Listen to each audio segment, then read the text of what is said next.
Hi everyone. I hope you all are doing good. Welcome back to Mr. IELTS MJ.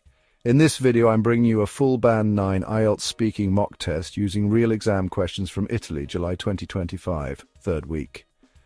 These are the latest questions from actual IELTS test takers, and this mock test covers all three parts. Part 1, interview, Part 2, cue card, and Part 3, follow-up questions. It's perfect for practice if your exam is coming up soon or to learn how you can answer IELTS speaking questions like a pro.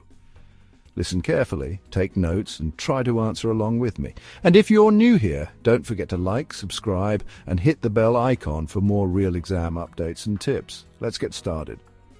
Good morning. My name is Mr. Manoj, and I'll be your examiner today. This is the International English Language Testing System, IELTS Speaking Test. The date today is July 18th, 2025.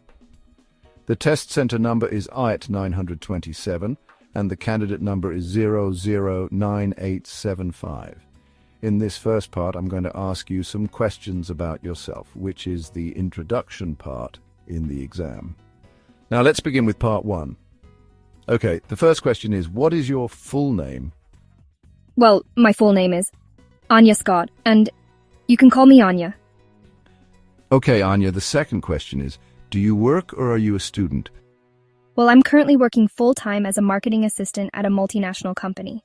I really enjoy my job because it allows me to be creative and communicate with people from different cultures. Although my work is demanding at times, I find it very rewarding and it's helping me develop important skills for my future career. Okay, the third question is, why did you choose that particular job or field of study? Actually, I chose marketing because I've always been fascinated by how companies connect with their customers and build strong brands. During my studies, I realized that marketing combines creativity with strategy, which really suits my personality. Plus, it offers diverse career opportunities and the chance to work in dynamic environments, so I felt it was the perfect fit for me. What is your favorite color? Well, my favorite color is blue because I find it very calming and peaceful. It reminds me of the sky and the ocean, which always helps me feel relaxed. I also like that blue is quite versatile. It can be both vibrant and subtle depending on the shade. Okay, the next question is, why do you like that color? To be honest, I like blue because it has a soothing effect on me. Whenever I see blue, especially in nature like the sky or the sea, it makes me feel calm and refreshed. I also associate blue with trust and reliability, which are qualities I really appreciate. The next question is, has it always been your favorite or did it change over time? Well, to be honest, my favorite color has changed over time. When I was a child, I used to love bright colors like red and yellow, but as I grew older, I started to prefer more calming tones like blue. I guess it reflects how my personality and preferences have matured over the years. Okay, do you think colors can reflect a person's personality? Yes, absolutely. I believe the colors people are drawn to often say something about their character. For example, someone who loves black might come across as strong and independent, while someone who prefers pastel shades might be more gentle or sensitive. Of course, it's not always accurate, but there's definitely a connection. Okay, let's move to the second last question in the first part. Do people in your country associate colors with certain meanings? Yes, in my country, colors often carry cultural and emotional meanings. For instance, white is traditionally worn at funerals as a symbol of mourning, while red is commonly used in celebrations, especially weddings, because it represents good luck and prosperity. So yes, colors definitely have symbolic value here. The last question of the first part is, do you think colors can influence mood or behavior? Yes, I do. Colors can affect how we feel and behave. For example, blue can make us feel calm, while red might make us feel more energetic or alert. Now I'm going to give you a topic and I'd like you to talk about it for 1 to 2 minutes. Before you talk, you'll have 1 minute to think about what you're going to say. You can make some notes if you wish.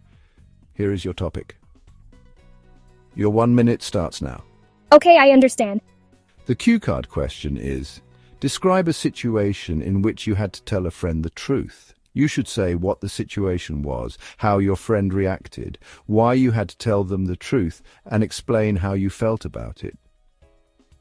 All right. I'd like to talk about a time when I had to tell a close friend the truth, even though it wasn't easy. The situation happened about a year ago, one of my best friends had started a small online business selling handmade jewelry. She was very passionate about it and would often share new designs with me for feedback. One day, she showed me a set of necklaces she had just finished, and to be honest, I didn't think the quality was good enough to sell. The finishing looked rushed, and the materials didn't seem durable. At first, I hesitated to say anything because I didn't want to hurt her feelings, but I realized that staying silent would do more harm in the long run. So I carefully told her what I thought, in a gentle and supportive way. I made sure to mention the positive aspects first and then pointed out the areas that could be improved. Her initial reaction was a bit defensive, which I completely understood, but after thinking about it, she thanked me for being honest. In fact, she ended up redesigning some of the pieces and improving her production process. Later, she told me that my feedback helped her take the business more seriously. I felt a bit nervous at first, but in the end, I was really glad I told her the truth. It actually strengthened our friendship and made me realize that honesty, when delivered with kindness, can be a powerful tool. Okay, thank you. That's the end of the second part of the test. Now, I'd like to ask you a few more questions related to this topic. The first question is it better to be honest even if the truth might hurt someone?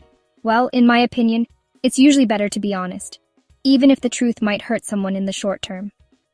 I believe that being truthful builds trust, and most people eventually appreciate honesty, especially when it's shared with kindness and care.